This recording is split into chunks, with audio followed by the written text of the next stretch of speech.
सत श्री अकाल स्टूडेंट्स, फतेह Educom channel से तुहाडा बहुत बहुत स्वागत है।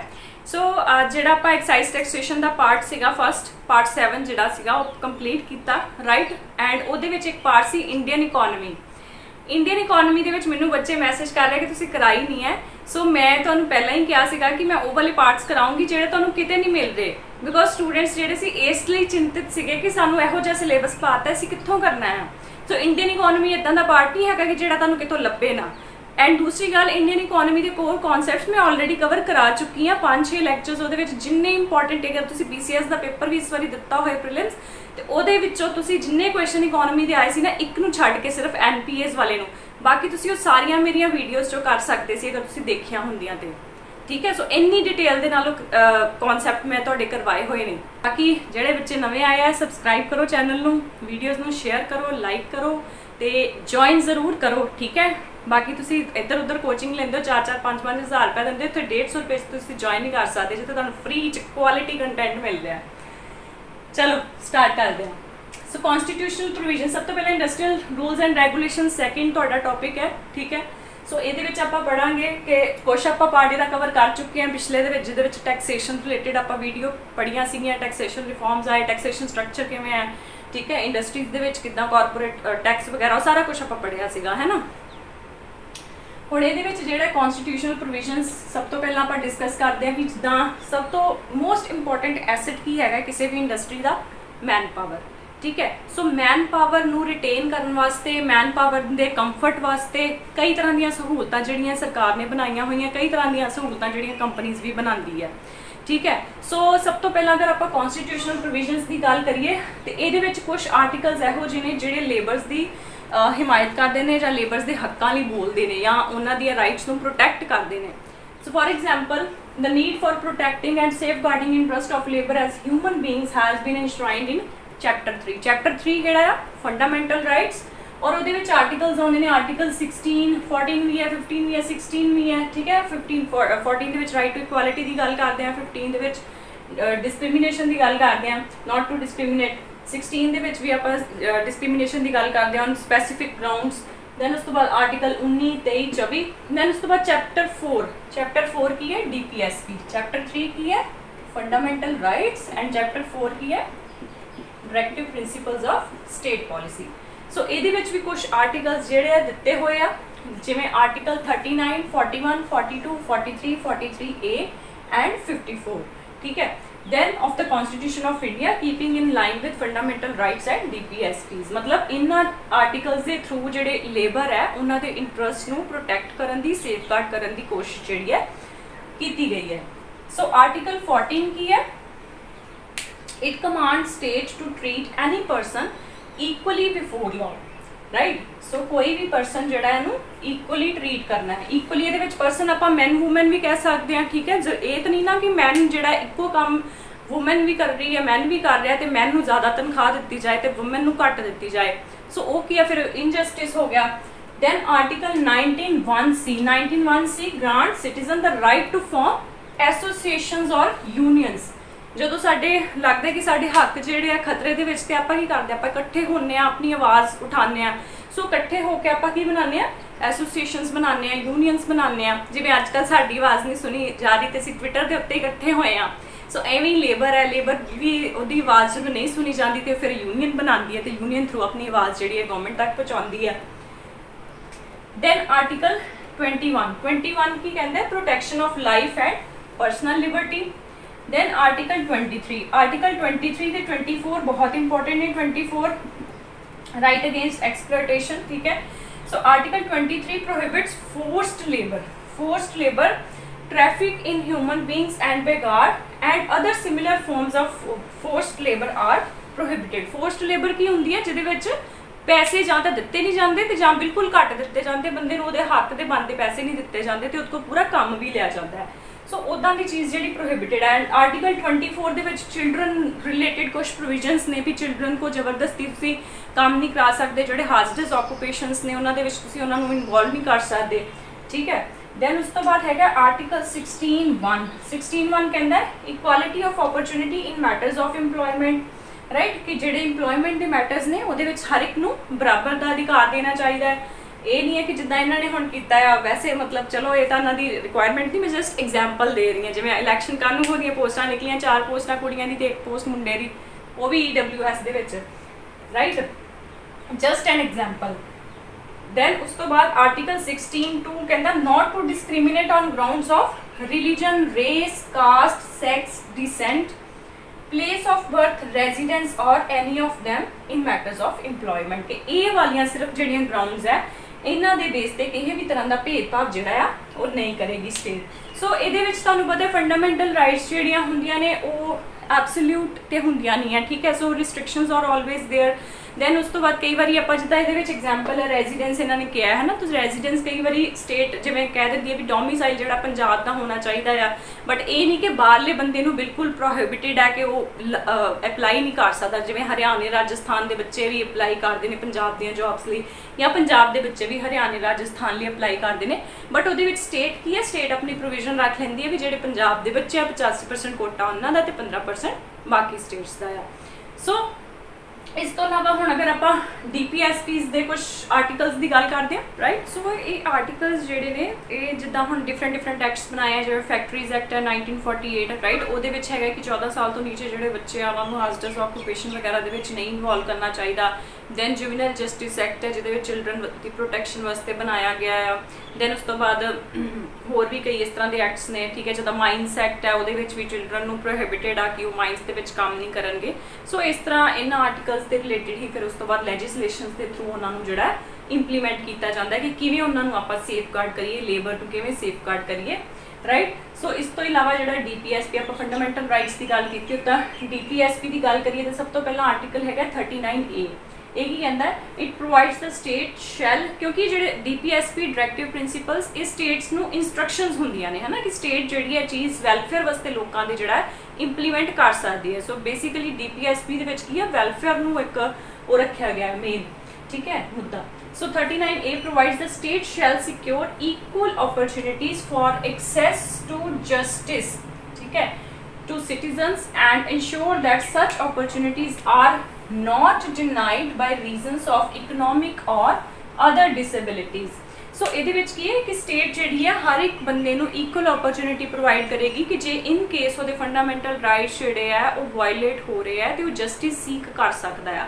ਜਾਂ ਜੇ ਉਹਦਾ ਕੋਈ ਵੀ ਫੈਕਟਰੀ ਰਿਲੇਟਡ ਜੇ ਕਿਸੇ ਫੈਕਟਰੀ ਦੇ ਵਿੱਚ ਕੰਮ ਕਰ ਰਿਹਾ ਤੇ ਉਹਦਾ ਕੋਈ ਵੀ ਰਾਈਟ ਜਿਹੜਾ ਮਾਰਿਆ ਜਾ ਰਿਹਾ ਆ, ਠੀਕ ਹੈ, ਸੋ ਇਨ ਕੇਸ ਉਹ ਕੀ ਹੈ ਕੋਰਟ ਨੂੰ ਅਪਰੋਚ ਕਰ ਸਕਦਾ, ਅਪੀਲ ਕਰ ਸਕਦਾ ਆ।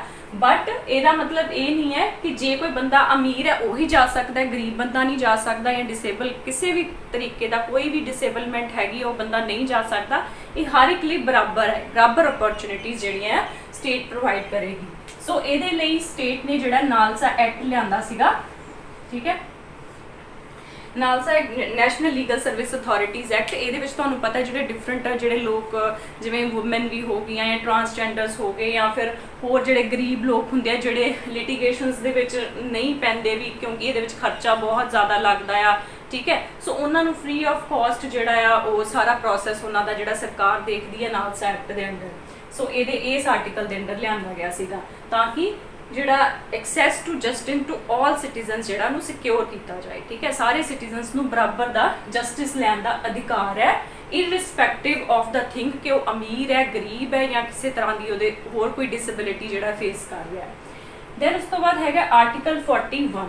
ਆਰਟੀਕਲ 41 ਵੀ ਕਹਿੰਦਾ it provides that within the limits of its economic capacity state shall secure the right to work and education, ਕਿ ਜਿੱਥੋਂ ਤੱਕ ਵੀ ਸਟੇਟ ਦਾ ਮਤਲਬ ਸਰਦਾ ਆ ਉੱਥੋਂ ਤੱਕ ਉਹ ਜਿਹੜਾ ਆ ਲੋਕਾਂ ਨੂੰ ਵੱਧ ਤੋਂ ਵੱਧ ਕੰਮ ਵੀ ਦੇਵੇ ਤੇ ਐਜੂਕੇਸ਼ਨ ਵੀ ਪ੍ਰੋਵਾਈਡ ਕਰੇ।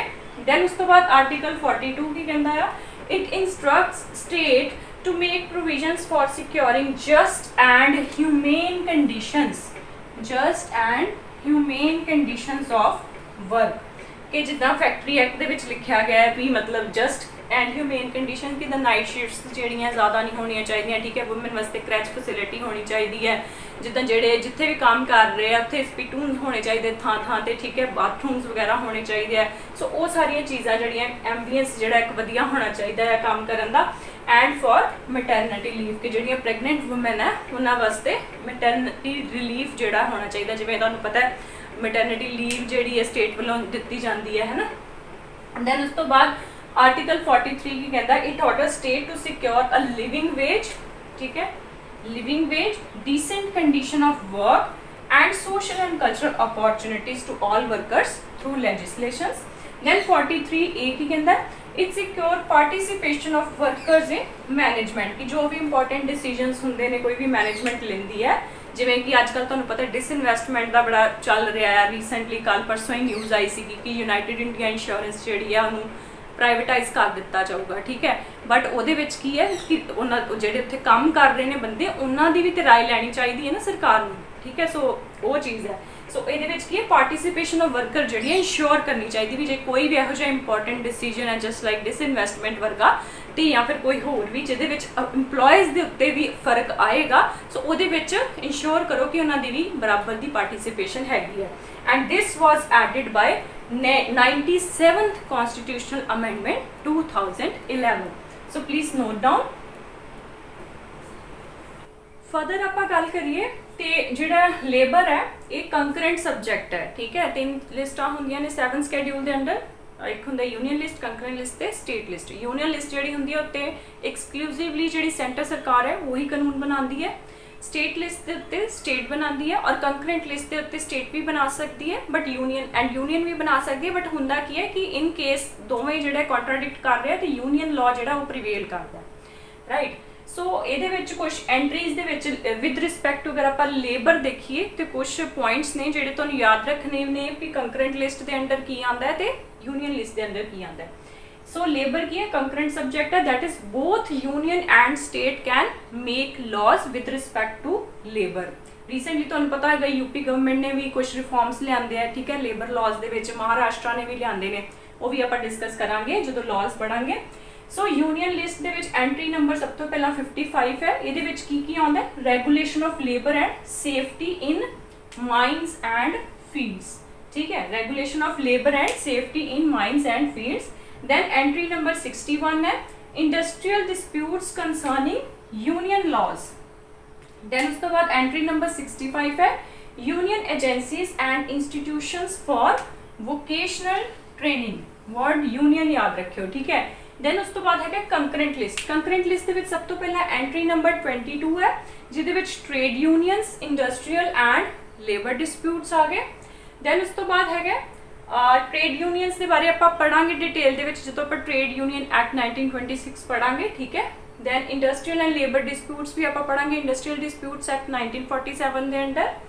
Then entry number 23, entry number 23 दे विच आ जांदा सोशल सिक्योरिटी। सोशल सिक्योरिटी की हुंदा आ कि बंदे नूं जे समाज दे विच उहने रहना ते उहनूं एक सिक्योरिटी जिहड़ी सेंस जिहड़ी उहनूं होनी चाहिदी आ। सिक्योरिटी कदों हुंदी है बंदे नूं समाज रहिंदे जदों ओह पैसे वालों नूं कोई खास करके दिक्कत ना होवे, ठीक है, क्योंकि समाज दे विच उहने विचरना है। सो इसलिए जिवें कि पेंशन वर्गियां फैसिलिटीज़, ओल्ड एज पेंशन वर्गियां फैसिलिटीज़ होण, ठीक है, सो उहनूं कह दिंदे आपां social security and insurance, employment and unemployment. Then entry number 24 की आंदा है welfare including conditions of work, provident funds, old age pension, maternity benefit and employers invalidity. Employers ते एम्प्लॉयज की फर्क होंदा है, एम्प्लॉयर्स होंदे जिन्हें एम्प्लॉयमेंट प्रोवाइड करनी है, ठीक है, तो एम्प्लॉयज होंदे जिहड़े उहदे अंडर काम करदे। जिद्दां मान लो मैं फतेह एडूकॉम ते मैं कौन फिर मैं एम्प्लॉयर होई ना, और मेरे अगर मैं किसी टीचर को हायर करा इन केस तो वो फिर मेरा की हो जाएगा एम्प्लॉई हो जाएगा, राइट। क्योंकि ये चीज़ां ये टर्म्स तुहानूं समझ आनियां चाहिए। एम्प्लॉयर कौन होंदा, एम्प्लॉई कौन होंदा है, जो आप ट्रेड यूनियन या इंडस्ट्रीयल डिस्प्यूट करना तो ये बार बार आनी है, इनफैक्ट सारे ही एक्ट्स दे विच आनी है। सो इनू नोट डाउन कर लो प्लीज़। सो हुण आपां इंडस्ट्रीयल लॉज करने ने, ठीक है, बट उस तो पहला लेबर लैजिस्लेशन इंडिया दे विच किस तरह होंदी है। सो लेबर लॉज जिहड़े है कुछ लेबर लॉज होंदे हैं जिहड़े सेंट्रल गवर्नमेंट बनाती है, ठीक है, और इस सेंट्रल गवर्नमेंट की ही रिस्पॉन्सिबिलिटी होंदी है इन्हूं इंप्लीमेंट करन दी। देन उस तो बाद कुछ लेबर लॉज जिहड़े सेंटर बनाती है और सेंटर ते स्टेट दोनों ही उन्होंने इनफोर्स करते हैं। देन कुछ लेबर लॉज जिहड़े ने उस सेंटर सरकार बनाती है, ठीक है, और उन्होंने स्टेट्स जिहड़ियां ने वो इंप्लीमेंट करदियां ने। एंड कुछ लेबर लॉज जिहड़ियां ने वो वेरीअस स्टेट्स बनादियां ने और वो अपनी स्टेट्स दे विच लेबर्स दी वेलफेयर लई इंप्लीमेंट करदे ने, ठीक है। सो ये 4 तरह तरीके नाल जिहड़े कानून है विद रिस्पैक्ट टू लेबर वो बनाए जाते हैं। सो लेबर हुंदा की है, labour is a productive work specially physical work, ठीक है, done for wages. Wages is very important, otherwise की होएगी ये, अगर वेजिस नहीं होंगे तो फोर्स्ड लेबर होएगी, ठीक है। So productive work specially physical work done for wages. ਹੁਣ ਇੰਡੀਆ ਦੇ ਵਿੱਚ ਅਗਰ ਆਪਾਂ ਲੇਬਰ ਲਾਜ਼ ਦੀ ਜਾਂ industrial labour laws industrial laws ਇੱਕ ਹੀ ਗੱਲ ਹੈ। ਸੋ ਇੰਡਸਟਰੀਅਲ ਲਾਜ਼ ਦੀ ਅਗਰ ਆਪਾਂ ਇੰਡੀਆ ਦੇ ਵਿੱਚ ਗੱਲ ਕਰੀਏ ਤੇ ਇਹ 5 ਤਰੀਕੇ ਨਾਲ ਆਪਾਂ ਇਹਨੂੰ ਕੈਟੇਗਰਾਈਜ਼ ਕਰ ਸਕਦੇ ਹਾਂ। ਰੈਗੂਲੇਟਿਵ, ਠੀਕ ਹੈ, ਸਭ ਤੋਂ ਪਹਿਲਾਂ ਰੈਗੂਲੇਟਿਵ, ਸੈਕਿੰਡ ਨੰਬਰ ਤੇ ਪ੍ਰੋਟੈਕਟਿਵ, ਥਰਡ ਨੰਬਰ ਤੇ ਵੇਜ ਰਿਲੇਟਿਡ, फोर्थ नंबर ते सोशल सिक्योरिटी एंड 5 नंबर ते है welfare both inside and outside the work place, ठीक है। सो सब तो पहला जो आप रेगूलेटिव लॉज की गल करिए तो रेगूलेटिव का मतलब की है कि जो इंप्लॉयर ते इंप्लॉइज के रिलेशन नू रेगूलेट करके रखे, इंप्लॉयर्स ते इंप्लॉइज के रिलेशन नू रेगूलेट करे कि कोई भी उन्होंने विच डिस्प्यूट है, ठीक है, उन्होंने किसी तरीके 3 तरीके होंगे ने मेनली कंसीलेशन, आर्बिट्रेशन ते एक होर हुंदा आपां पढ़ांगे आईडी दे विच ते उन्होंने किस तरह आपां सॉर्ट आउट करना है, सारा प्रोसीजर जिहड़ा है उहदे विच दित्ता हुंदा है। जिवें कि for example trade union act 1926 and industrial dispute act 1947। Then उस तो बाद है प्रोटैक्टिव। प्रोटैक्टिव का मतलब की है कि जिहड़ा प्रोटैक्शन प्रोवाइड करे, जो एक्ट्स जिहड़े चिल्ड्रन नू, वुमेन नू या फिर कोई भी किसी भी तरह के वर्कर है उन्होंने प्रोटैक्शन प्रोवाइड करे, जिद्दां दी इंडस्ट्री दे विच काम करते हैं उन्होंने आपां कह दिंदे आ प्रोटैक्टिव लॉज। जिवें कि फैक्ट्रीज एक्ट 1948 है, ठीक है, फैक्ट्रीज दे विच काम करन वाले बच्चों लिए भी जिवें प्रोविजन हैगी भी 14 साल तो थल्ले नहीं काम कर सकते, हाजडस ऑक्यूपेशन नहीं काम कर सकते, वुमेन वास्ते भी है ना। दैन उस तो बाद माइनस एक्ट दे विच जिवें बच्चों नूं प्रोहिबिटेड है, बच्चे जिहड़े काम नहीं कर सकते। ਹੁਣ ਇਹ ਪਿੱਛੋਂ ਜੇ ਮਿਜ਼ੋਰਮ ਦਾ ਕੇਸ ਹੋਇਆ ਸੀਗਾ ਆਈ ਥਿੰਕ, ਜਿੱਥੇ ਉਹ ਕੇਵ ਸਕੂਲਸ ਦਾ ਚੱਕਰ ਪਿਆ ਸੀਗਾ ਵੀ ਉੱਥੇ ਮਾਈਨਸ ਦੇ ਵਿੱਚ ਬੱਚਿਆਂ ਨੂੰ ਜਿਹੜੀਆਂ ਕੀ ਉਹਨੂੰ ਕਹਿੰਦੇ ਨੇ, ਮੈਨੂੰ ਨਾਮ ਭੁੱਲ ਗਿਆ ਉਹਦਾ ਐਕਚੁਅਲੀ ਹੁੰਦਾ ਕੀ ਨਾਮ। ਸੋ ਉਹਦੇ ਵਿੱਚ ਉਹ ਬੱਚਿਆਂ ਨੂੰ ਮਤਲਬ ਪਤਲੀ ਜਿਹੀ ਹੋਲ ਹੁੰਦੀ ਹੈ ਜਿਹਦੇ ਵਿੱਚ ਬੱਚਿਆਂ ਨੂੰ ਭੇਜ ਦਿੰਦੇ ਨੇ, ਮਾਈਨਿੰਗ ਕਰਵਾਉਂਦੇ ਨੇ ਉੱਥੋਂ। ਸੋ ਸੁਪਰੀਮ ਕੋਰਟ ਨੇ ਉੱਤੇ ਬੜਾ ਸਟ੍ਰਿਕਟਲੀ ਐਕਸ਼ਨ ਵੀ ਲਿਆ ਸੀਗਾ, ਮੇਘਾਲਿਆ ਨॉट ਮਿਜ਼ੋਰਮ। दैन उस तो बाद प्लांटेशन लेबर एक्ट 1951, ठीक है, ਜਿਹੜੇ प्लांटेशन वगैरह ਦਾ ਟੀ ਅਸਾਮ ਸੂਮ ਵਿੱਚ ਉਹਦੇ ਟੀ ਵਗੈरह ਦੇ ਕੰਮ ਕਰਦੇ ਨੇ ਫਾਰਮਸ ਦੇ ਵਿੱਚ ਉਹਨਾਂ ਵਾਸਤੇ। Then motor and transport worker act 1961 ਹੋ ਗਿਆ, ਰਾਈਟ, ਇਹ ਹੋ ਗਿਆ ਪ੍ਰੋਟੈਕਟਿਵ ਐਕਟ। ਦੈਨ ਉਸ ਤੋਂ ਬਾਅਦ ਹੈਗੇ ਵੇਜ ਰਿਲੇਟਿਡ। ਵੇਜ ਰਿਲੇਟਿਡ ਕਿਹੜੇ ਐਕਟਸ ਆਣਗੇ, ਜਿਹੜੇ obviously wage and salary related ਹੋਣਗੇ, ਯਾਨੀ ਕਿ ਇਹਦੇ ਵਿੱਚ ਅਰਲੀਅਰ 4 ਹੁੰਦੇ ਸੀਗੇ, ਤੁਹਾਨੂੰ ਪਤਾ ਹੋਣਾ ਚਾਹੀਦਾ ਵੀ ਕਿਹੜੇ ਕਿਹੜੇ ਸੀਗੇ ਪਹਿਲਾਂ। ਹੁਣ ਇਹਨਾਂ ਚਾਰਾਂ ਨੂੰ ਸਬਸਿਊਮ ਕਰਕੇ ਕੋਡ ਔਨ ਵੇਜਿਸ ਐਕਟ 2019 ਜਿਹੜਾ ਆ ਉਹ ਲਿਆਂਦਾ ਗਿਆ ਆ, ਜਿਹਦੇ ਤੇ ਮੈਂ ਆਲਰੇਡੀ ਵੀਡੀਓ ਬਣਾ ਚੁੱਕੀ ਹਾਂ, ਆਲਦੋ ਕਿ ਹਿੰਦੀ ਦੇ ਵਿੱਚ ਹੈ ਬਟ ਇਹ ਤੁਸੀਂ ਦੇਖਣੀ ਹੈ, ਇਹ ਤੁਹਾਡੇ ਸਿਲੇਬਸ ਦਾ ਬਹੁਤ ਇੰਪੋਰਟੈਂਟ ਪਾਰਟ ਹੈ, ਕੋਡ ਔਨ ਵੇਜਿਸ ਐਕਟ। ਜੇ ਤੁਸੀਂ ਕਹਿੰਦੇ ਤਾਂ ਮੈਂ ਦੁਬਾਰਾ ਰਿਪੀਟ ਕਰ ਦਾਂਗੀ ਬਟ ਦੋ ਕਿ ਹੈ ਨਾ ਪਰਪਸ ਨਹੀਂ ਹੈ ਵੀ ਜਿਹੜੀ ਇੱਕ ਚੀਜ਼ ਬਣਾਈ ਹੋਈ ਹੈ ਹੁਣ ਤੁਸੀਂ ਉੱਥੇ ਵੇਖ ਲਓ ਤਾਂ ਬੈਟਰ ਹੈ, ਅਦਰਵਾਈਜ਼ ਤੇ ਮੈਂ ਫਿਰ ਕਰਾ ਹੀ ਦਊਂਗੀ। Code on wages act 2019। So ਇਹਦੇ ਵਿੱਚ ਪਹਿਲਾਂ 4 ਐਕਟਸ ਆਉਂਦੇ ਸੀਗੇ, payment of wages act 1936, minimum wages act 1948, payment of bonus act 1965 ਤੇ ਇਕੁਅਲ ਰੈਮੂਨਰੇਸ਼ਨ ਐਕਟ 1976। ਐਕਚੁਅਲੀ ਜਿੰਨੇ ਵੇਖੋ ਕਿੰਨੇ ਜ਼ਿਆਦਾ ਇੰਡਸਟਰੀਅਲ ਲਾਜ਼ ਨੇ ਹਨਾ ਸਾਡੇ ਇੰਡੀਆ ਦੇ ਵਿੱਚ, ਸੋ ਬੜੀ ਹੀ ਕੰਪਲੈਕਸਿਟੀ ਹੈ, ਆਮ ਬੰਦੇ ਨੂੰ ਤਾਂ ਇਹ ਸਮਝ ਹੀ ਨਹੀਂ ਹੁੰਦੀ। ਜਿੱਦਾਂ ਆਪਾਂ ਕੰਮ ਵੀ ਕਰਾਂਗੇ ਕਿਸੇ ਆਰਗੇਨਾਈਜੇਸ਼ਨ ਦੇ ਵਿੱਚ ਤੇ ਸਾਨੂੰ ਮਤਲਬ ਆਪਾਂ ਇੰਨਾ ਸਾਰਾ ਏਡਾ ਲੰਬਾ ਚਿੱਠਾ ਥੋੜ੍ਹਾ ਨਾ ਪੜ੍ਹਨ ਬਹਿ ਜਾਵਾਂਗੇ ਕਿ ਕੀ ਸਾਡੇ ਅਧਿਕਾਰ ਹੈ। ਸੋ ਗਵਰਨਮੈਂਟ ਦਾ ਮੇਨ ਮੋਟਿਵ ਇਹਨੂੰ ਇਹੀ ਸੀਗਾ ਵੀ ਇੰਨੇ ਸਾਰੇ ਐਕਟਸ ਨੂੰ ਆਪਾਂ ਕੀ ਹੈ ਕੰਬਾਈਨ ਕਰਕੇ ਇੱਕੋ ਹੀ ਐਕਟ ਰੱਖ ਦਿਆਂਗੇ, ਸਾਰਿਆਂ ਨੂੰ ਪੜ੍ਹਨ 'ਚ ਵੀ ਆਸਾਨੀ ਹੋਵੇ, ਸਮਝਣ 'ਚ ਵੀ ਆਸਾਨੀ ਹੋਵੇ, ਆਪਣੇ ਰਾਈਟਸ ਲੈਣ ਦੇ ਵਿੱਚ ਵੀ ਉਹਨਾਂ ਨੂੰ ਆਸਾਨੀ ਹੋਵੇ। ਸੋ ਇਹਨਾਂ ਸਾਰਿਆਂ ਨੂੰ ਸਬਸਿਊਮ ਕਰ ਦਿੱਤਾ ਗਿਆ ਕੋਡ ਔਨ ਵੇਜਿਸ ਐਕਟ 2019 ਦੇ ਵਿੱਚ, ਠੀਕ ਹੈ। ਦੈਨ ਉਸ ਤੋਂ ਬਾਅਦ ਸੋਸ਼ਲ ਸਿਕਿਉਰਿਟੀ। ਸੋਸ਼ਲ ਸਿਕਿਉਰਿਟੀ ਦਾ ਮਤਲਬ ਕੀ ਹੈ ਕਿ ਜਿਵੇਂ ਮੈਂ ਪਹਿਲਾਂ ਵੀ ਦੱਸਿਆ ਕਿ ਸਮਾਜਿਕ ਤੌਰ ਤੇ ਜੇ ਤੁਸੀਂ ਰਹਿਣਾ ਤੇ ਤੁਹਾਨੂੰ ਇੱਕ ਤਰ੍ਹਾਂ ਦੀ ਸਿਕਿਉਰਿਟੀ ਸੈਂਸ ਹੋਣੀ ਚਾਹੀਦੀ ਹੈ ਨਾ, ਕਿ ਰਹਿਣ ਦਾ ਮਤਲਬ ਕਿ ਤੁਹਾਨੂੰ ਪ੍ਰੋਪਰ ਜੋ ਵੀ ਤੁਸੀਂ ਕੰਮ ਕਰ ਰਹੇ ਹੋ ਉਹਦੇ ਰਿਲੇਟਿਡ ਤੁਹਾਨੂੰ ਪ੍ਰੋਪਰ ਕੰਪਨਸੇਸ਼ਨ ਮਿਲ ਰਿਹਾ ਆ, ਰਾਈਟ, ਮੈਟਰਨਿਟੀ ਬੈਨੀਫਿਟ ਵਗੈਰਾ। ਸੋ ਵਰਕਮੈਨ ਕੰਪਨਸੇਸ਼ਨ ਐਕਟ 1923 ਆਉਂਦਾ ਇਹਦੇ ਅੰਦਰ। ਦੈਨ ਮੈਟਰਨਿਟੀ ਬੈਨੀਫਿਟ ਐਕਟ 1961 ਆਉਂਦਾ ਹੈ। Then employee state insurance act 1948। ਇਹ ਸਾਰੇ ਐਕਟਸ ਜਿਹੜੇ ਇਹਦੇ 'ਚ ਇੰਪੋਰਟੈਂਟ ਨੇ ਨਾ ਬਹੁਤ ਜ਼ਿਆਦਾ, ਉਹ ਆਪਾਂ ਸਾਰੇ ਡਿਸਕਸ ਕਰਨੇ ਆ। ਔਰ ਇਹਨਾਂ ਜਿੰਨੇ ਵੀ ਮਤਲਬ ਇਹ ਸਿਲੇਬਸ ਹੈ ਨਾ ਤੁਹਾਡਾ, ਫਸਟ ਪਾਰਟ ਤੇ ਆਪਾਂ ਛੇਤੀ ਮੁਕਾ ਲਿਆ, ਪਰ ਸੈਕਿੰਡ ਪਾਰਟ ਜਿਹੜਾ ਥੋੜਾ ਜਿਹਾ ਟਾਈਮ ਲੱਗੇਗਾ ਬਿਕੋਜ਼ ਇਹ 'ਚ ਇੰਡਸਟਰੀਅਲ ਲਾਜ਼ ਬਹੁਤ ਜ਼ਿਆਦਾ ਨੇ, ਆਲਦੋ ਕਿ ਇਹਦੇ ਵਿੱਚ ਮੈਨੂੰ ਲੱਗਦਾ ਨਹੀਂ ਹੈ ਕਿ ਕੋਈ ਜ਼ਿਆਦਾ ਕੁਐਸਚਨਸ ਇਹਦੇ 'ਚੋਂ ਬਣਨਗੇ। बिकॉज ये जो ਤੁਹਾਡੇ क्वेश्चंस बने भी तो एक दो सैक्शनस ने ਜਿਹੜੇ इंपॉर्टेंट ने, बाकी कुछ टर्म्स ਜਿਹੜੀਆਂ ਦੇ ਵਿੱਚ इंपॉर्टेंट है, जिद्दां रिट्रेंचमेंट की ਹੁੰਦਾ है, ਲੇ ਆਫ ਕੀ ਹੁੰਦਾ ਆ, लॉकआउट की ਹੁੰਦਾ ਆ, ठीक है, स्ट्राइक्स किन्ने तरह ਦੀਆਂ ਹੁੰਦੀਆਂ ਨੇ, दैन उस तो बाद कंसीलेशन की ਹੁੰਦਾ, आर्बिट्रेशन की ਹੁੰਦਾ, ਦਾ ਕੀ प्रोसैस ਹੁੰਦਾ। सो ਇਹ थोड़ा ਤੁਹਾਨੂੰ पता होना चाहिए। बाकी ਇਹ 'ਚ ਤੇ ਇੰਨੇ ਜ਼ਿਆਦਾ ਸੈਕਸ਼ਨਸ ਨੇ, 120 ਸੈਕਸ਼ਨਸ ਨੇ, ਕਿੱਥੋਂ ਤੁਸੀਂ ਯਾਦ ਰੱਖੋਗੇ, ਹੈ ਨਾ। ਸੋ ਆਪਾਂ ਸਿਰਫ ਇੰਪੋਰਟੈਂਟ ਚੀਜ਼ਾਂ ਦੇ ਵਿੱਚ ਕਰਾਂਗੇ, ਬਟ ਇਹਨਾਂ ਨੂੰ ਆਪਾਂ ਡਿਫਰੈਂਟ ਲਾਜ਼ ਵਾਈਜ਼ ਹੀ ਮੈਂ ਵੀਡੀਓ ਬਣਾਉਂਗੀ ਕਿ ਇੱਕ ਦਿਨ 'ਚ ਤੁਸੀਂ ਉਹਨਾਂ ਕੀ ਕਰ ਪਾਓ। Workman compensation act 1923, maternity benefit act 1961, employee state insurance act 1948, coal mines act 1948, then employee provident fund and miscellaneous provisions act 1962, payment of gratuity act 1972। So एक ही है सोशल सिक्योरिटी रिलेटेड लॉज ने। दैन उस तो बाद welfare both inside and outside work place, जिहदे cinema दे विच काम करन वाले लोकां वास्ते, बीड़ी फैक्ट्रीज दे विच काम करन वास्ते, सिगरेट फैक्ट्रीज दे विच, माइन वर्कर्स कोल एक्चुअली वैलफेयर जिहड़े लॉज ने ना, इहदे विच सारे ही लॉज आ जांदे ने, बिकॉज अल्टीमेटली जिन्ने भी कानून ने ਉਹਦਾ अल्टीमेट मोटिव की है, वैलफेयर, है ना, वैलफेयर प्रोवाइड करना।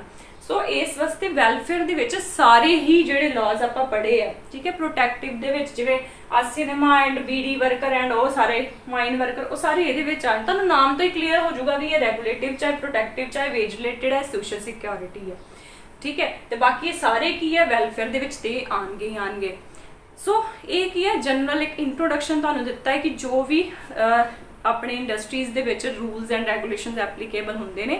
सो कल तो आपां स्टार्ट करांगे विद इंडस्ट्रीयल लॉज, आपां वन बाय वन उन्हां नूं जिहड़ा आ डिस्कस करांगे। So that was all. So please don't forget to subscribe to my channel Fateh Educom and please show me your support, join my channel. All thank you.